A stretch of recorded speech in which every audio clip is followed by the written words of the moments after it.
The Science Standards for Alaska were developed as a student-centered approach to science instruction to engage students and facilitate educators to engage in a new way of looking at science in their classrooms. They are based on the Framework for K-12 Science Education, published by the National Academies Press. Hello, my name is Kaz Storm, and I'm an educator in Fairbanks, Alaska at Barnett Magnet School.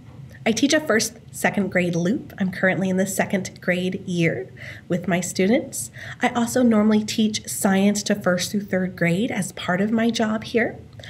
Before this, I taught middle school science, where I also helped our kindergarten teachers with their science exploration. So I've been lucky to have a K-8 science instruction experience.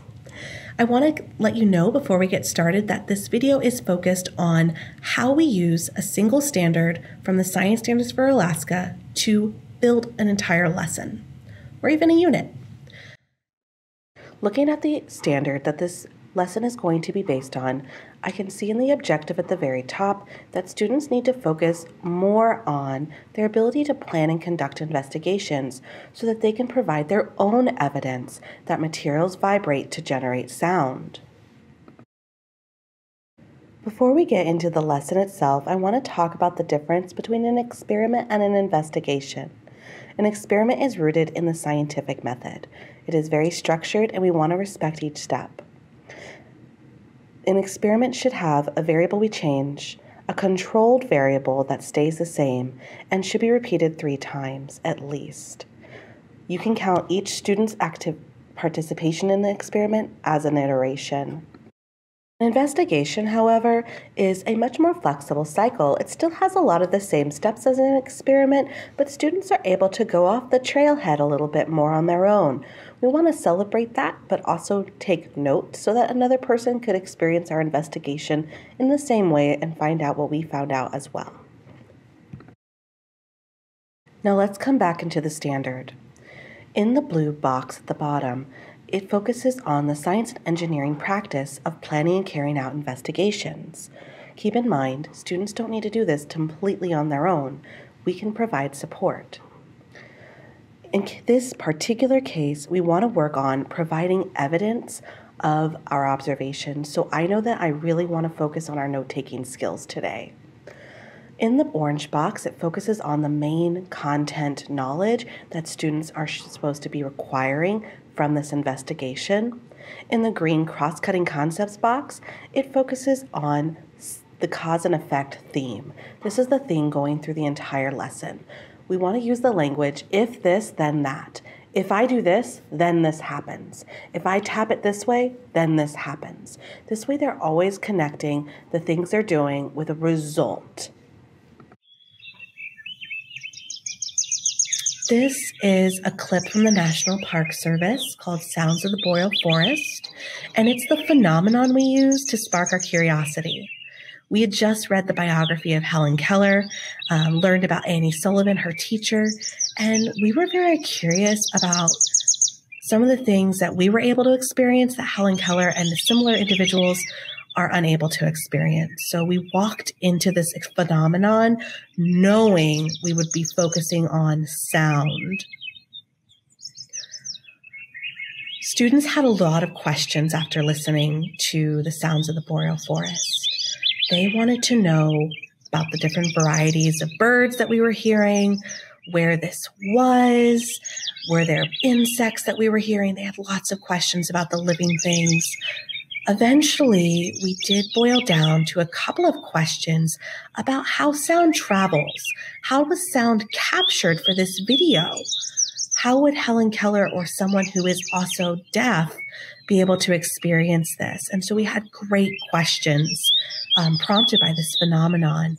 And we focused on one question in particular: how does sound travel, as we launched into our investigation.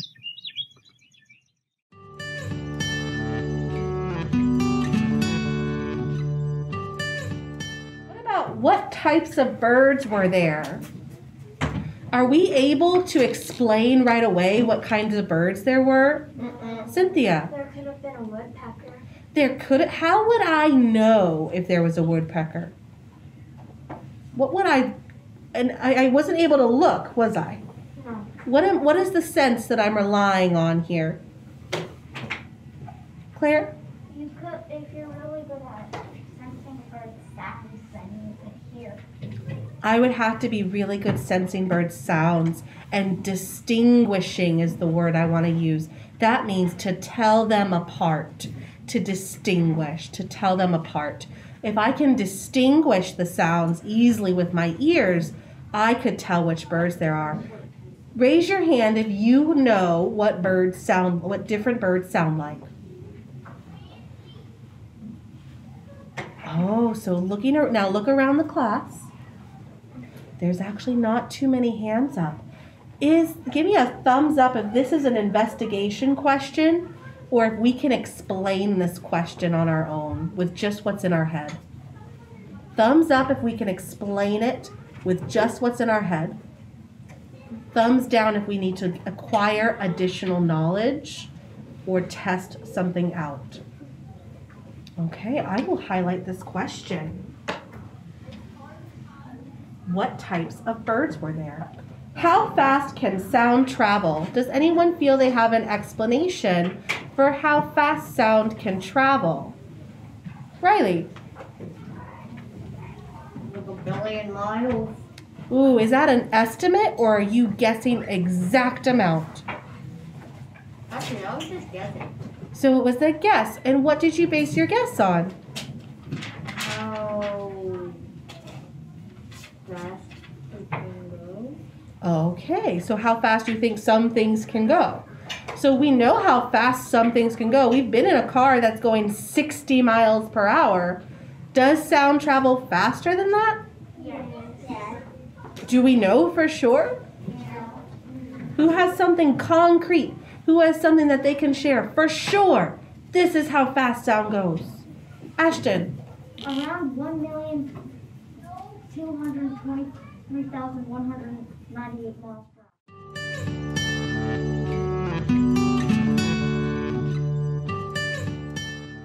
Now let's look at how we put together an investigation.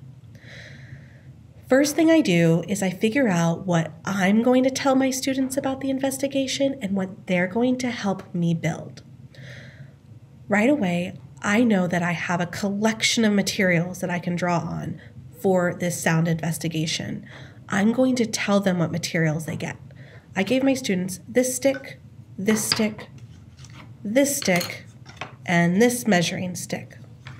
We gave each of these sticks their names. Round wooden stick, flat popsicle stick, ruler. We then realized that 2 of these objects had the same name, so we had to measure them to differentiate between them. Then we realized writing round wooden stick that is 8 inches long and 1/2 inch in diameter was going to take a long time every time we used it, so we actually gave this stick a code name. We called this one Bob. This one's Sam. This one got shortened to Pop, and we just called our ruler a ruler. Students were then able to write in their notes, Bob tapped Sam and made this sound. Students were then able to notice when I hit Bob really hard with Sam, Sam shakes. And we were able to start noticing things and not allow the writing task to halt our observations. So let me show you what our write-up actually looked like. I gave them this booklet. Mine's unstapled and loose, but I gave them, this is our front page. It starts off with our materials and has space for our measurements. I tell them right away what our question is. This is something we already agreed on. Then we have our prediction area, which I want them to own. I always put their notes page on just the next page, so they're never unsure of where that notes page will be. On the third page, which we can see when we're looking at our notes, because when our paper is stapled together and we have it open like this, we can usually see our plan and then our notes. So we can always look and say, oh, what were my steps? I'm going to take notes about that. The final area that I give them for an investigation is a conclusion area. When I'm teaching first grade, I usually do this collaboratively, and I will have them copy a sentence that I write or a paragraph that I write as an example of good writing. For second grade, I like for them to own it a little bit more, and we might collaborate on one sentence, a unifying observation, but we'll usually give them time and space to write additional information for their conclusion. That's all the structure they usually need for this kind of thing. And then what I do is I give them this lab book, and then I say, hey, ready, set, go. So what noise are you noticing there? It's soft. It is soft. How can you make it a little less soft? By using a stick. What should we do? Should we take some notes? So what did we name this one? We named this one Sam and this one Bob. So what should we write in our notes? Sam and Bob make what kind of sound?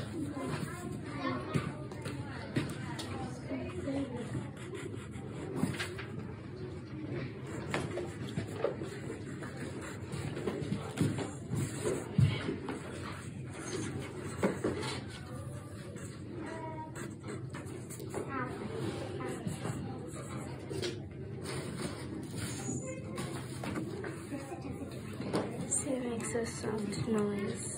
Very nice. Best guess spelling. I'm glad you didn't let any of that stop you. I know we use this to measure, but couldn't you use this for noise making as well? Maybe. With the stick. Ooh. So what are you noticing from Pop? He's making a soft noise too. Is it softer than the other noise? A little. How can we compare them? They both make soft noise and they make a little bit of difference. Okay. Talk about a few resources that I bring in to this lesson so that students aren't just relying on their investigation for content knowledge. One of the first books I'll bring in is How Do Your Senses Work? And on the hearing area, it has a really great picture of an eardrum, and sound going into it. It's very simple though. It doesn't go into huge detail. This is a really great dip your toes into the water book.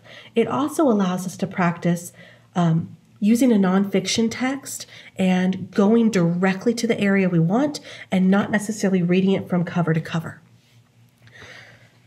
This nonfiction text I read next, it has a much more detailed diagram of the inner ear.